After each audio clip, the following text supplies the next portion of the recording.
And we're recording. So a carryover from last week was a request to cover ServiceMesh.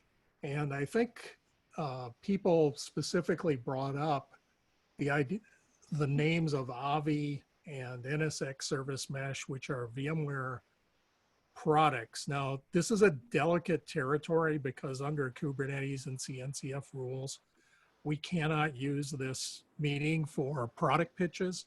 So I think it's okay to acknowledge that some of these things exist, but we can't get into any details such as pricing, even how you'd go order it or anything like that.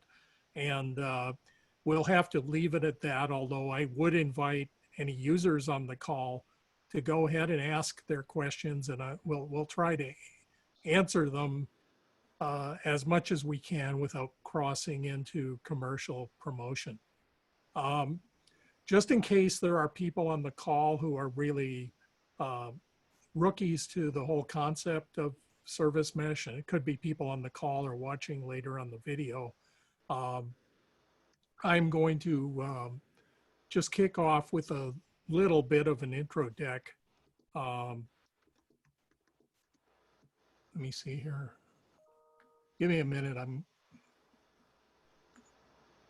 a new Zoom interface either.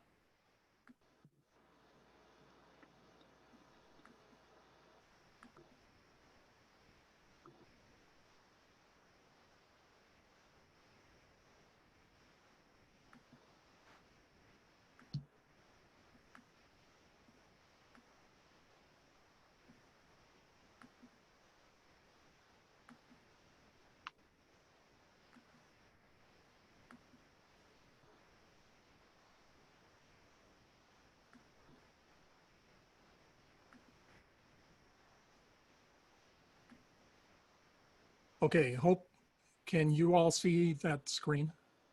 There's a deck of why ServiceMesh. Yeah, let's go.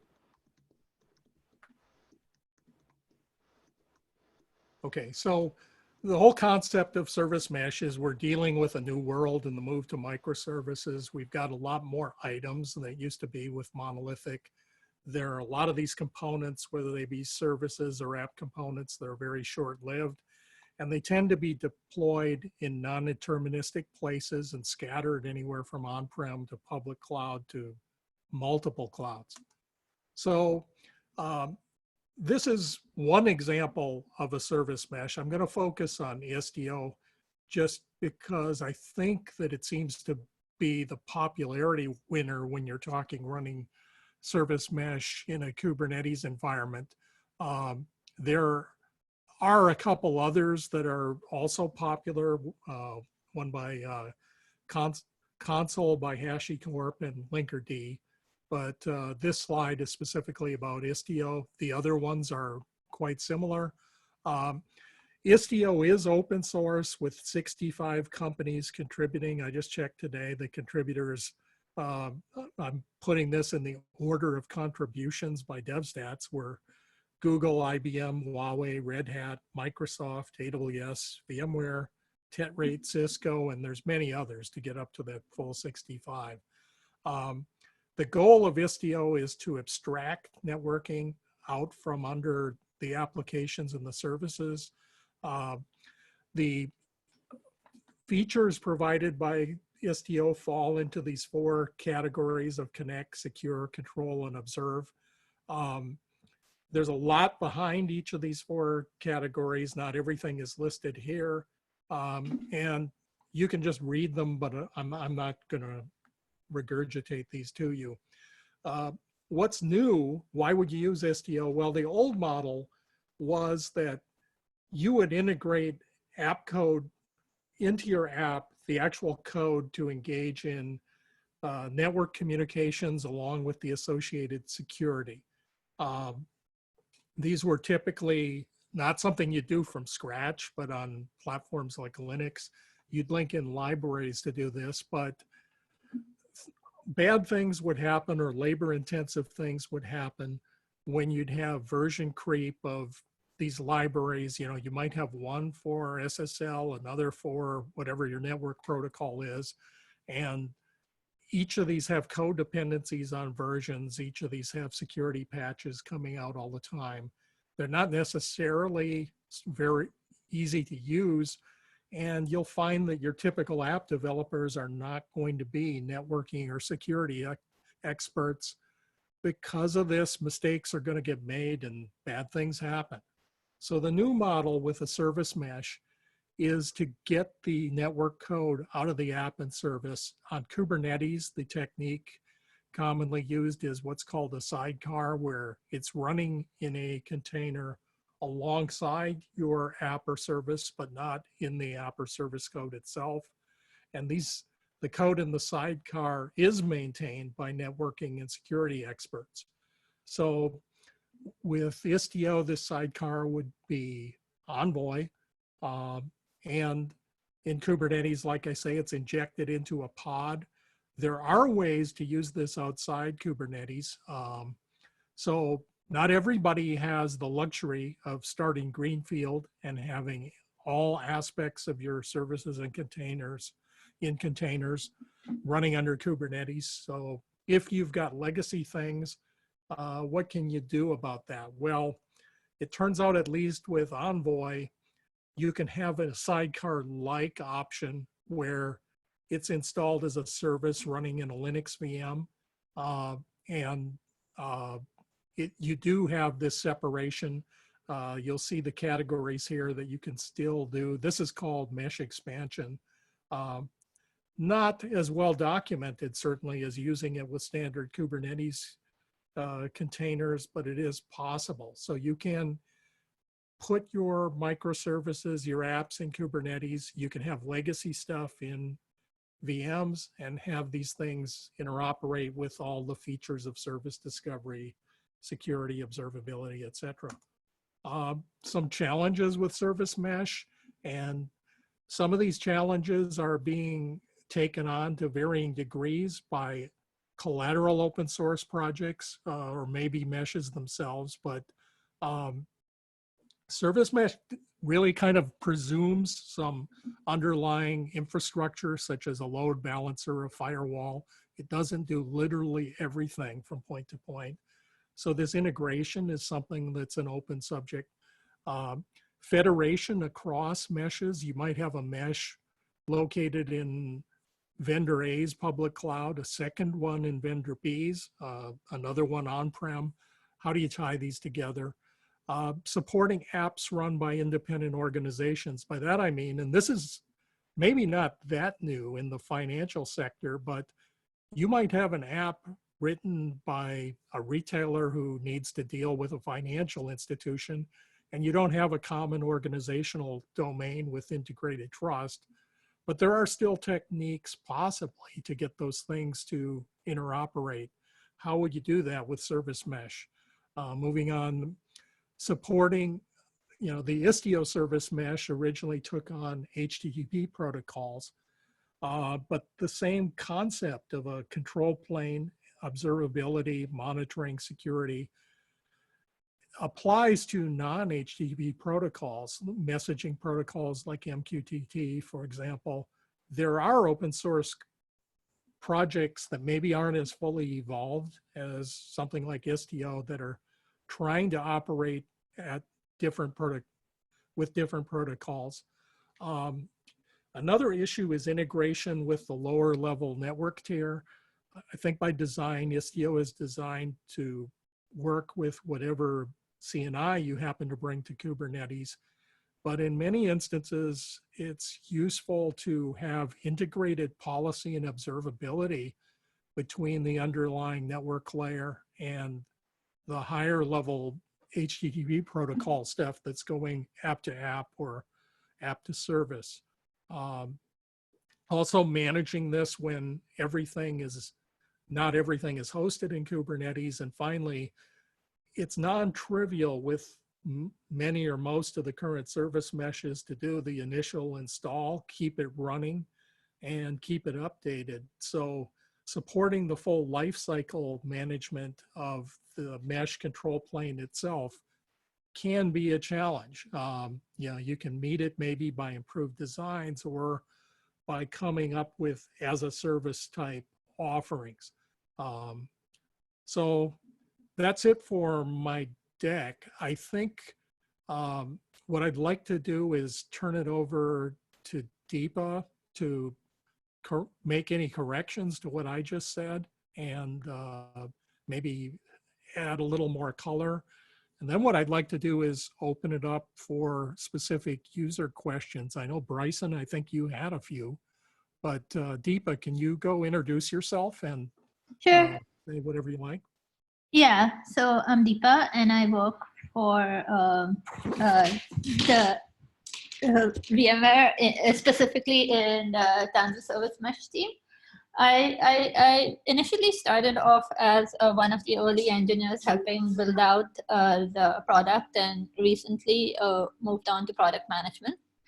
And basically, I was just following what Steve was talking about, and yeah, I think it was pretty accurate in terms of what he was describing.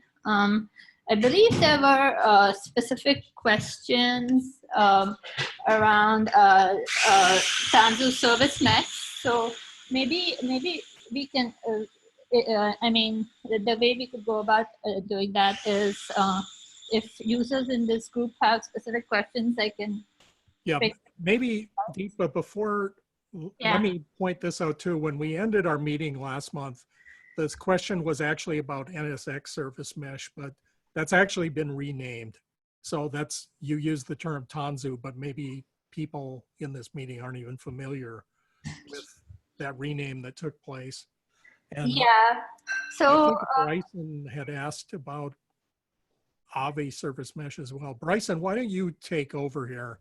Because this is a delicate subject. I'd rather have a user kind of drive this at this point. So I don't. I guess what's, I'm curious what people's questions are. For Service Mesh in general, maybe we start there. And Tanzu is, like you said, it's, what I don't know is how is Tanzu really different than Istio? Okay. So like just using vanilla Istio. Right. So we do integrate with open source Istio. In fact, our data plane is pretty much Istio today. Basically, how we are different is that we kind of try to extend beyond the current capabilities. So bringing in the concept of users into the mesh, as well as extend to data services. So one of the things that we did, I think around around a year and a half ago, is we open sourced a filter into Envoy, which is a MySQL filter.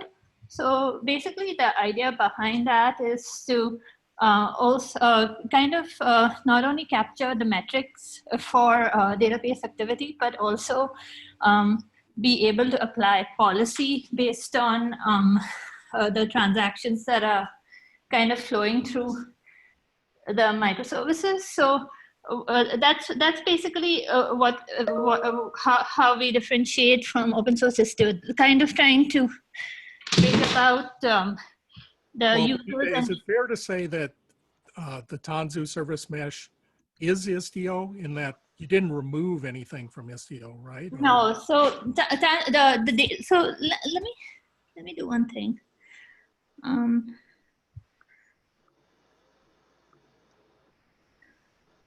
Give me a second, because this is a little ad hoc. So I'm going to spring up.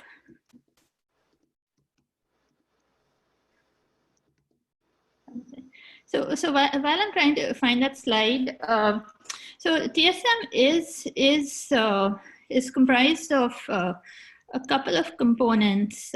Basically, a global controller, which is something that runs. One second.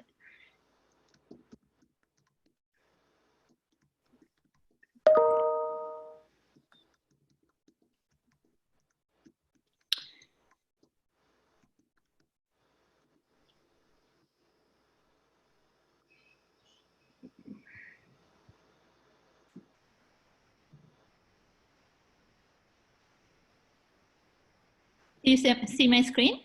Yes, we can see it. Okay, so basically, let me go through kind of the architecture of Tanzu ServiceMesh.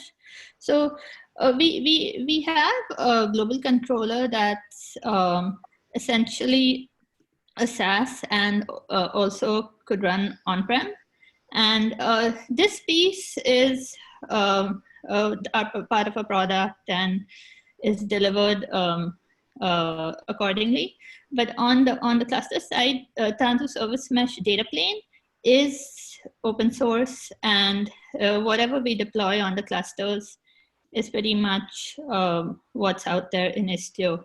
In fact, one of the capabilities that we support in TSM is a multi-cluster solution where you can have services extending beyond just a single cluster, and that falls well into the multi-cluster solution that Istio has, and that was actually open source by engineers in VMware. So so the local control plane is all Istio, if that's the question. So could this integrate in non-VMware deployments of Istio, somebody who did pure open source Istio or picked up an Istio out of a public cloud service provider like Google? So yeah, so for that, so if you have Istio deployed on Anthos, the way it would operate with our ServiceMesh solution is through a federation. So basically, this is again, I'm not sure if the users here are aware of Hamlet, which is an open source project. Again, VMware is actively working on it. So the idea is that with other service mesh offerings like Anthos or Console or even OpenShift, you could federate with Tanzu service mesh using the open source Hamlet protocol. Maybe if we could get a link to that Hamlet open source repo in the notes, that'd be great. Yeah, I can add. Put it there myself after the meeting, but if yeah, in fact, I think one of the questions was also around how would you integrate with something like RV. The Hamlet protocol is how you could discover services which are exposed through RV and then bring it into the mesh. So, and then I notice in this diagram you have Console too. So Console isn't even an Istio service mesh. It is a service mesh, but not Istio based. Correct? And that's Hamlet can still integrate with that as well. That's right. That's right. The Hamlet protocol is basically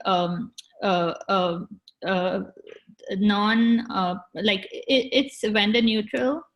And what you essentially have is a solution around having agents that are deployed in the console mesh and the Tanzu service. Let's consider TSM to be Istio, and then exchanging services across these two environments, and basically use it. That enables you to kind of build a solution where you can have the services across different meshes interacting with each other. I don't want to hijack it, but it brought to mind a question myself of, what's the trust assumption here? If I had Console and say Anthos owned by different organizations, is that safe to integrate with this, or does this assume that everybody's kind of in the same organization and well trusted? Actually, that's a good question. The general idea is not necessarily. So there are two models that you could think of. One is where you're a single organization and you have a single trust domain. A trusted root. And you have basically both the meshes trusted by that single root.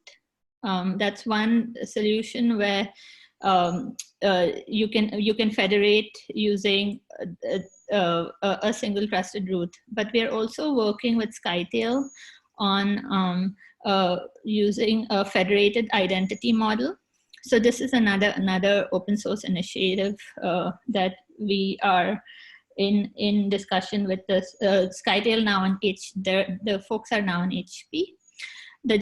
So using identity federation, if you have organizational silos, you can essentially federate different administrative boundaries and establish mutual trust using that protocol. So Hamlet will integrate with that as well. So bringing this back to this user group's focus of running Kubernetes on top of VMware infrastructure, things like vSphere or maybe the desktop hypervisors, I believe it's fair to say this, but you're the expert on ServiceMesh, so I'll let you answer that.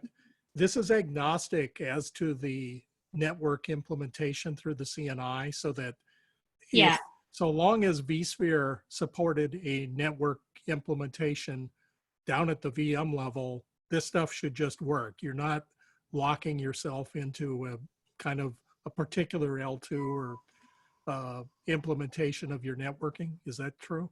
That's perfectly right. We integrate with any CNI. There's no specific requirement as such. So in fact, you can use Antrea, you could use Calico, you could use NSX, you could use Flannel, pick whichever. So yeah. Any other specific questions? Okay, so if I'm looking at this, so if I have, let's say, clusters, Kubernetes clusters that are running vanilla Istio on them, you're able to integrate with that? So that's a potential. The way I'll put it is that at this point, no, but it's not something that we are not looking at. Yeah, so you would, because like I mentioned, the open source bits that we like, there's no difference between the Tanzu Service Mesh data plane and what is there in open source Istio. Okay, but there are like we do recommend using TSM because of course basically we are actively managing it, blessing it, just like TKG. Is it just an issue that it isn't guaranteed tested and supported, or do you know of some reason why it wouldn't work? There's absolutely no reason why it wouldn't work. That's what I'm trying to say. But yeah, you could potentially take bare vanilla Istio and try to integrate it. There's no reason it wouldn't work. Is it a supported model from VMware right now? The answer there is no. It's something that will come in the future. If that answers your question. Okay, but it is set up so if I'm not using, if I'm building my cluster myself and running like vanilla Kubernetes and that kind of stuff on top of VMware, like everything in my cluster really has nothing to do with VMware other than like some storage providers and things like that. This could integrate with that is what I read out of this. And I guess the other question is not just running plain vanilla, but suppose you, I don't know, took a different distro like Red Hat OpenShift. I think I saw that in one of the slides as one of the things that Hamlet integrated. Yeah. That would fall under the same ground rules where maybe it isn't being actively tested, but there's no reason it shouldn't work. So yeah, so basically for federating with something like OpenShift, basically we would need to work with folks on the Red Hat side to build a Hamlet agent for Red Hat, and then that could integrate with NSX-SM. Right now, we have integrations with Anthos and with Console, but we don't have anything with Red Hat yet, OpenShift yet. But if you build a Hamlet agent, there's no reason it wouldn't work. Does that make sense? Okay, and is building such an agent, is that over in the open source realm where someone could find out where you go to get started on that? Yeah, in fact, I can send you all the link after this meeting. I had it handy, but I can send it to you all after. Okay, if you can just post it in the notes later, that'd be great. Just put it in the doc.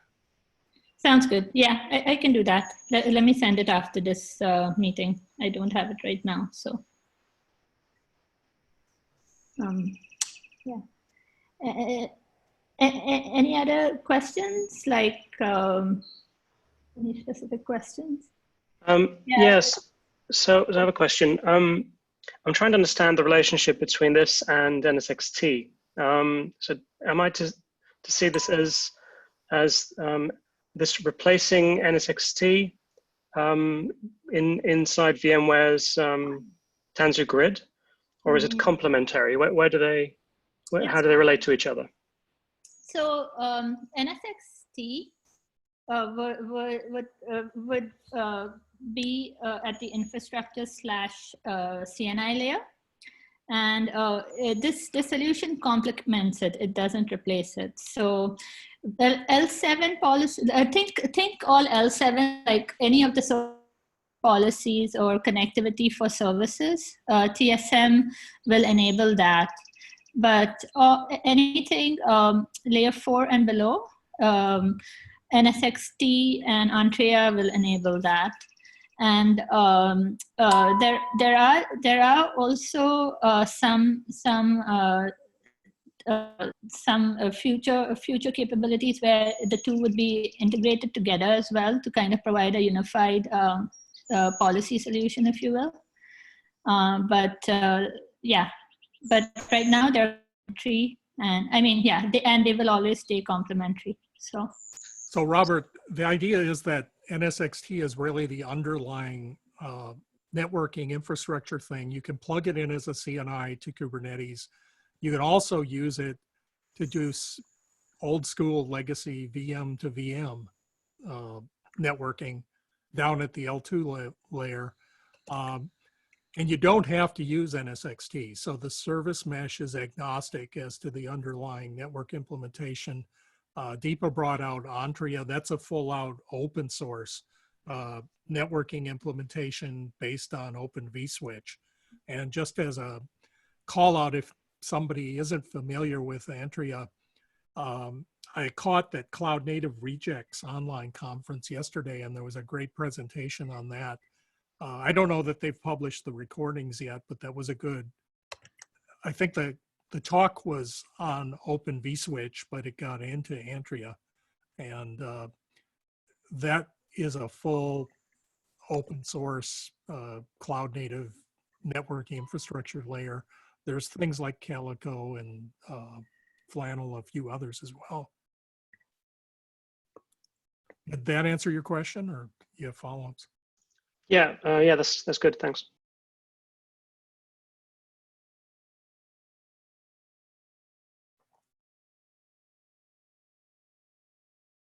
Anybody else got questions on ServiceMesh, or if we run out of the ServiceMesh topic, we can move on to just broad Q&A on any topic you like.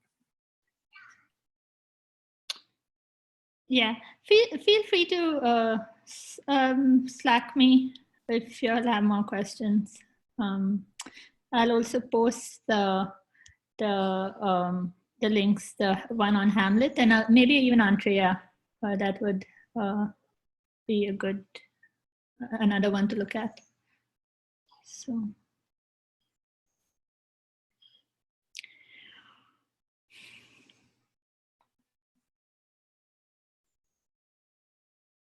Okay, looking at the agenda, I don't see that anybody put anything other than the service mesh topic on the agenda. Does anybody on the call have anything?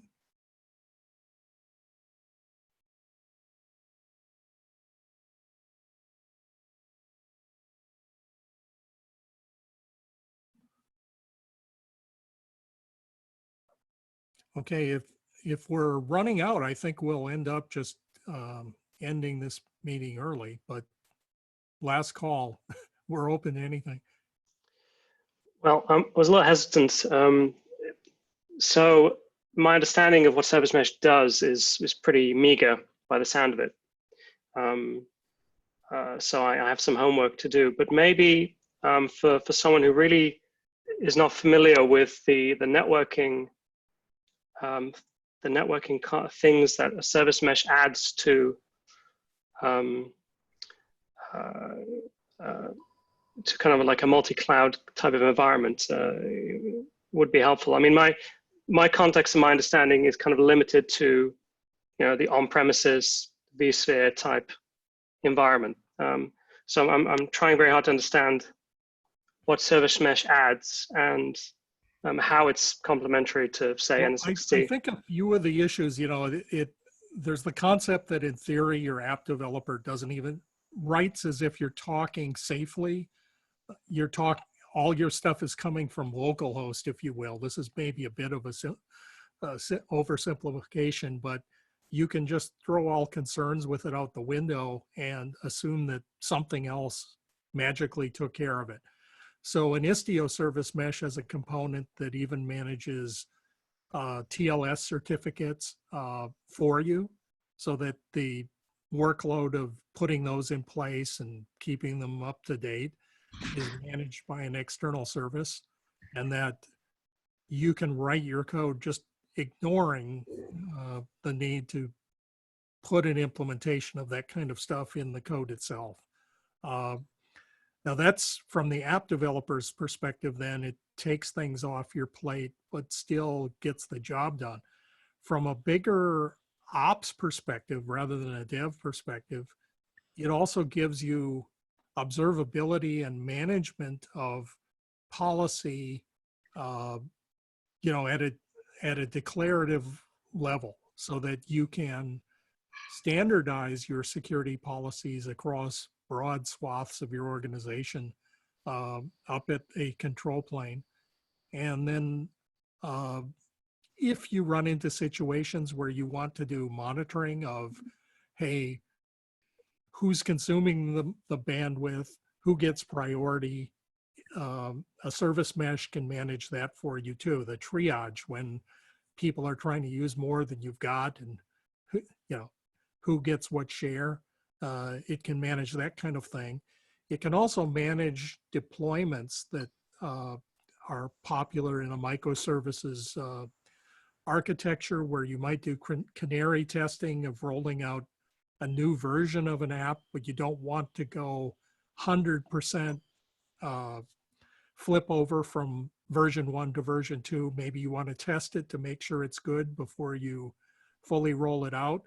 So Istio, and I think all the other service meshes, let you specify a percentage that goes to the new version versus the old, and take care of rolling that out. They'll even approach that at a second level of something like a use case where a new app uses version 2 of an API, and make sure that it only gets connected to the service that actually implements version 2 of that underlying API. So those have always been kind of tricky things to manage manually, especially at scale, and the service mesh can address that for you. Now, if you're a newbie just trying to learn it, that concept of Kubernetes also having the CNI plugin for networking is often confused, and there is interaction there. So you kind of want to learn the basics of Kubernetes networking first, in my opinion. That's just kind of the path I went down anyway, because they didn't have service mesh when I started on Kubernetes. And that kind of worked for me to get that foundation of understanding how just networking works in a pod first, and then take on something like Istio as your next undertaking in your path to learn things.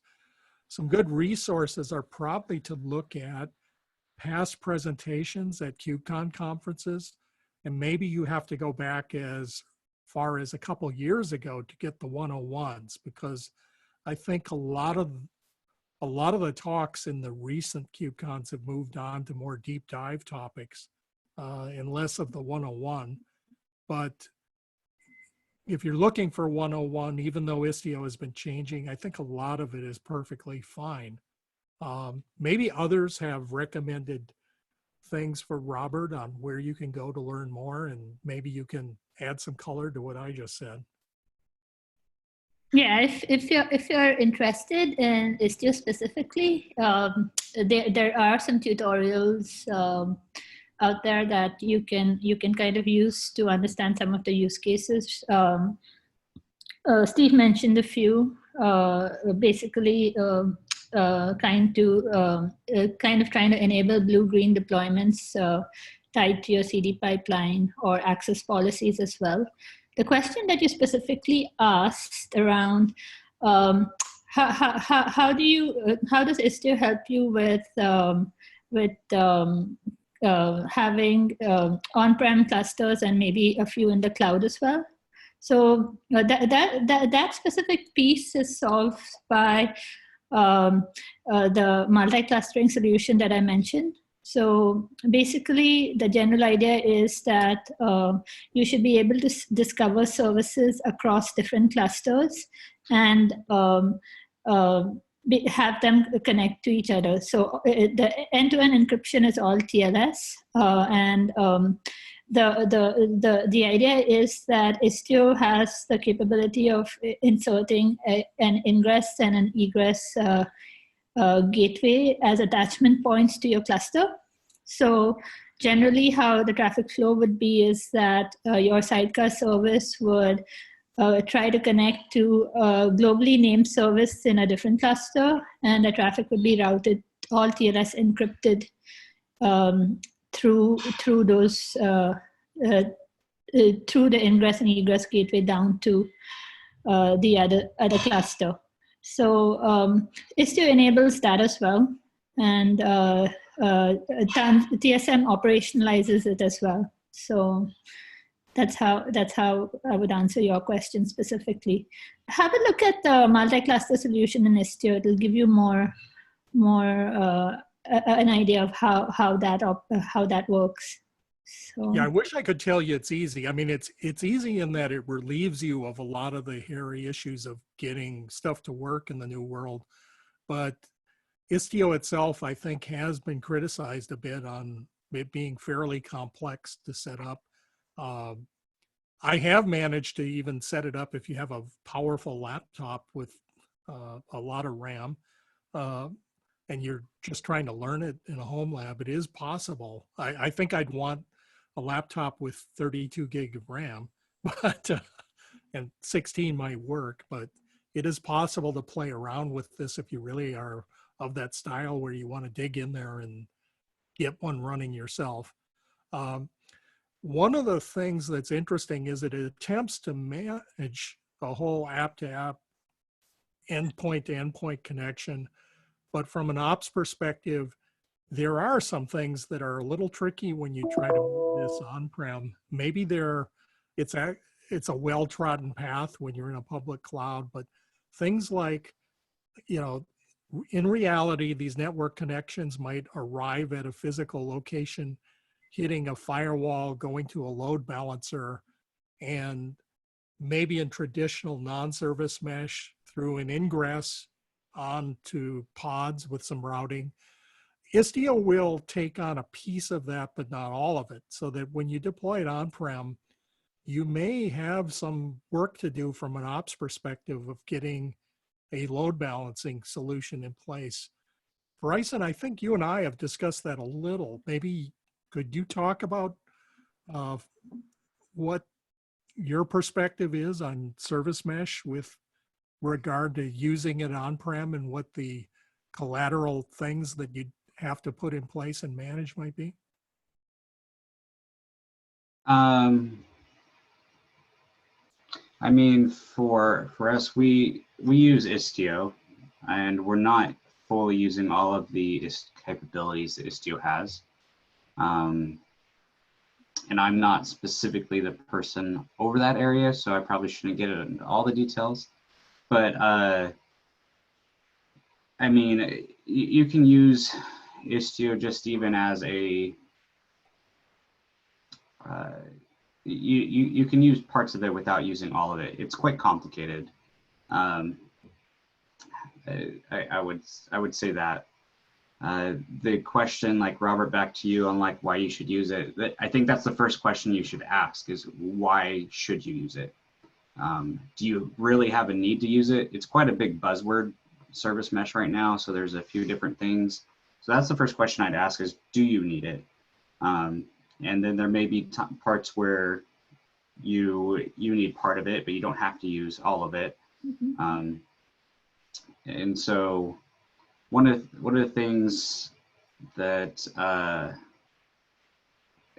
thought you were going, where I thought you were going is I've brought up a couple times is there's still some things that you have to have somewhere. So you still have to have a load balancer kind of pointing to your cluster somewhere. So that's one of the things that I kind of want to bring up as a proposal for one of our future meetings, just talk about load balancing options in front of Kubernetes on VMware.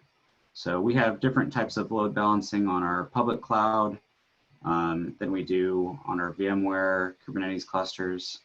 They brought up, I think in the last meeting, they talked about cluster API and how they're looking at how to do some of that load balancing in front of the cluster.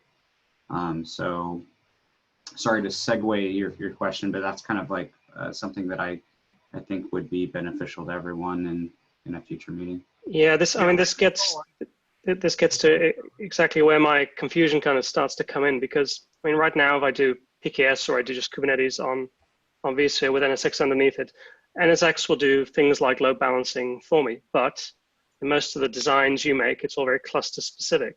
So it sounds like a possible use case for ServiceMesh to say, well, I have multiple Kubernetes clusters. I have bits of my app spread across these clusters. I need them to talk to each other internally. There's nothing currently in NSXT that could facilitate that.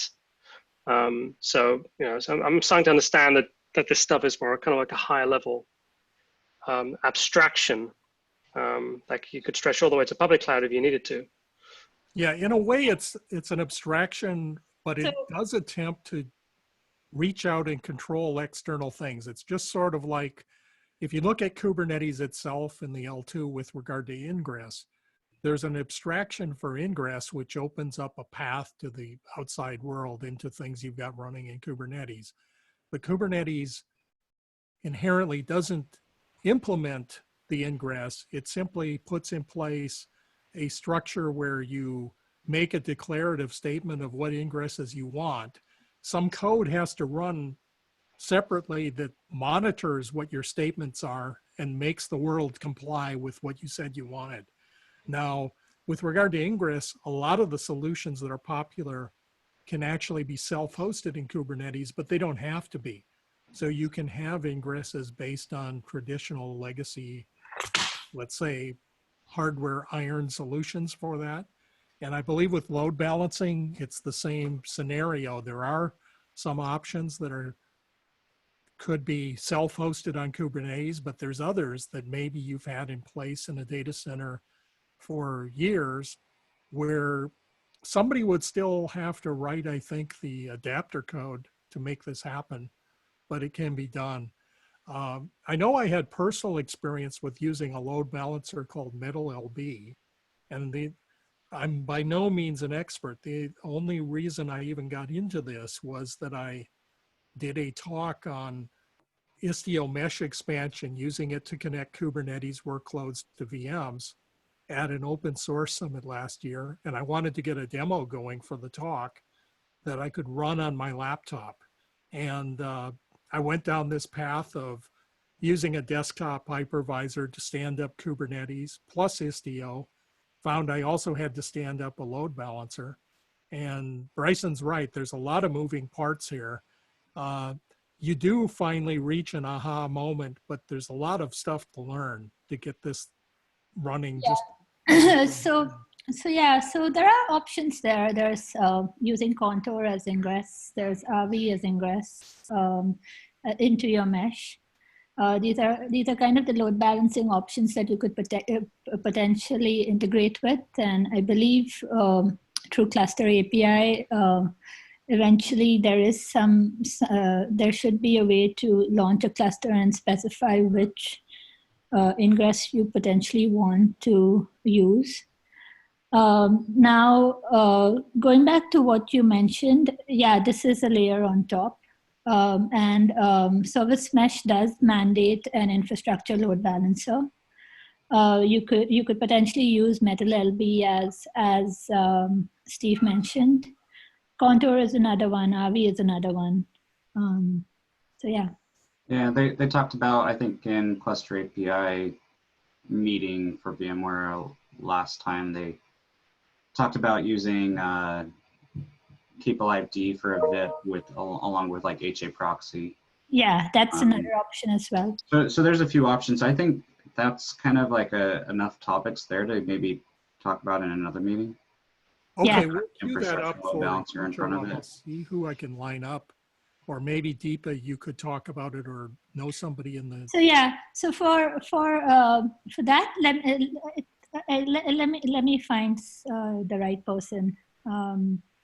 Yeah, I can talk about ServiceMesh, but for just ingress into the cluster, let me find the right person. Yeah, and I can help with some of the things we've looked at. We were also looking at MetalLB, but I think the main developer on that project said he needed to rewrite all of it and he didn't want to spend any time doing it. So it was kind of abandoned project.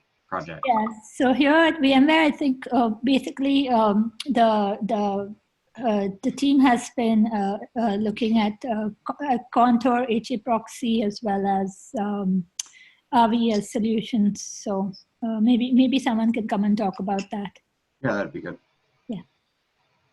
And I'll give you a warning, like I played with MetalLB. I hadn't heard the story of the developer. That's one of the issues with open source projects where you've got like an elephant contributor versus it dispersed across many organizations. But if anybody does get playing with it, I got it to work. And one of the hints for running it on a hypervisor was that, at least for me, I found that I had to enable promiscuous mode in the networking infrastructure to get the thing to operate, because it does MAC address aliasing and things as part of the way it works. There's another mode where you can use Border Gateway Protocol instead, where you didn't have to do that, but I don't have stuff using BGP, so I didn't go that direction. But yeah, getting into that and playing around with it is a little complex, and we'll take it as an item for a future meeting of this group to get into how you run a load balancer and ingress on-prem on top of VMware infrastructure. Well, the funny thing is, from the world I'm coming from, there really is only one answer. That's NSXT.